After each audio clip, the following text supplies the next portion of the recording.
वरून आता खासदार संजय राऊत आणि आमदार नितेश राणेंमध्ये चांगलीच जुंपल्याचं पाहायला मिळतंय। ईव्हीएम हे तो मोदी हे अशा शब्दात ठाकरे गटाचे नेते खासदार संजय राऊतांनी टीकास्त्र केलं।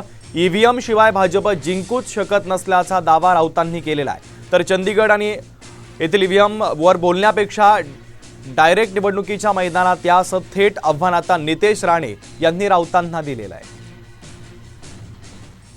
या देशामध्ये भारतीय जनता पक्ष निवडणुकीच्या मार्गानं सरळ लोकशाहीच्या मार्गानं कोणती निवडणूक जिंकू शकणार नाही, जिंकू शकत नाही। ईएम हटी बीजेपी गई, ईवीएम है तो मोदी है। 2014 आणि 19चे फॉर्म्युले आमचे पचले या संजय राजाराम राऊत आणि त्याच्या मालकाला। जेव्हा तुमचे खासदार मोदीजींच्या नावाने निवडून येत होते फोटो लावून, तेव्हा तुम्हाला मोदीजींचा फॉर्म्युला चालला। आता जेव्हा लायकी दिसण्याची वेळ आली ते उद्धव ठाकरेंच्या नावाने एक ग्रामपंचायतचा सदस्य पण निवडून येणार नाही, तेव्हा मग तुम्हाला हे वेगवेगळे फॉर्म्युले दिसले।